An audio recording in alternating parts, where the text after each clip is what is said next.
Halo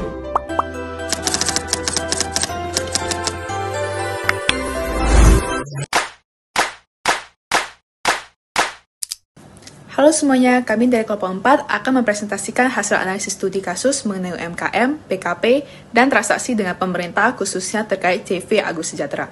Nama saya Evan Angelo, saya akan menjelaskan latar belakangnya. Dalam kasus ini, CV Agro Sejahtera memiliki omset 2,5 miliar dan ingin mengikuti tender pengadaan bahan makanan di dinas sosial.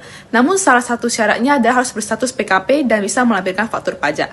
Perusahaan merasa ragu karena belum siap dari sisi administrasi. Kami akan menjawab 4 pertanyaan utama terkait situasi ini. Hai, nama saya Selvita dengan NIM 2410218. Nah, pertanyaannya adalah, bolehkah UMKM lebih dari 4,8 miliar jadi PKP? Jawabannya adalah tentunya boleh. Secara aturan, memang yang wajib menjadi PKP adalah pengusaha dengan omset di atas 4,8 miliar per tahun. Namun bagi UMKM yang omsetnya masih di bawah angka tersebut, sangat diperbolehkan untuk menjadi PKP secara sukarela. Hal ini sangat relevan dalam kasus CV Agro Sejahtera, karena untuk mengikuti tender pemerintah, pengusaha harus mengeluarkan faktur pajak yang hanya bisa dilakukan jika sudah PKP. Nama saya Stephanie, jadi saya akan menjawab pertanyaan nomor 2, yaitu apa implikasi jika tidak menjadi PKP dalam CV Agro Sejahtera. Mereka tidak bisa mengeluarkan faktur pajak yang merupakan syarat wajib tender pemerintahnya, yang artinya secara administrasi akan langsung gugur atau tidak lolos dalam seleksi pengadaannya. Jadi selain itu, perusahaan akan hilang kesempatan atau peluang bekerjasama dengan instansi pemerintah yang bisa mengeluarkan atau membuat pasar lebih luas. Dan jadi kesimpulannya itu, jika tidak memiliki PKP, perusahaan tidak akan memenuhi syarat administrasi dan tidak dapat mengikuti transaksi ini.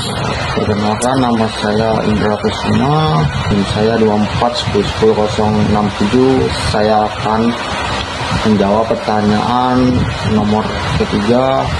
Pertanyaannya yaitu bagaimana prosedur menjadi PKP secara singkat. Untuk menjadi PKP secara singkat itu ada 4 tahap ya. Yang pertama, siapkan dokumen seperti NPWP, KTP, NIB, dan dokumen usahanya. Untuk yang kedua, daftar melalui online yang disediakan di link e-faktur.pajak.go.id. Lalu isi formulir permohonan PKP-nya di sana. Untuk yang ketiga, itu akan dilakukan verifikasi dari pihak PKP, biasanya lewat kunjungan ke lokasi usaha.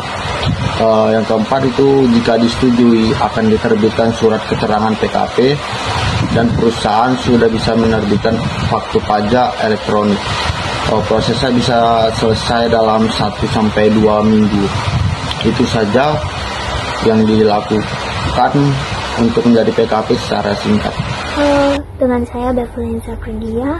Hari ini yang akan membahas tentang apa tanggung jawab perpajakan UMKM jika CV Agro Sejahtera sudah menjadi PKP. Setelah resmi menjadi PKP, CV Agro Sejahtera wajib melakukan 4 hal ini, yaitu memungut dan menyetor PPN sebesar 11% atas transaksi kena pajak. Setelah itu, menerbitkan e-faktur untuk setiap penjualan, melaporkan SPT masa PPN setiap bulan walaupun nihil. Setelah itu, tetap membayar PPh final UMKM sebesar 0,5% jika omsetnya masih di bawah 4,8 miliar.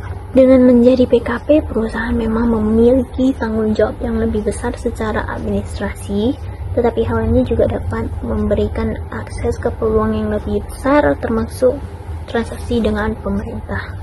Demikian presentasi dari kami, terima kasih atas perhatiannya. Terima kasih. Sekian.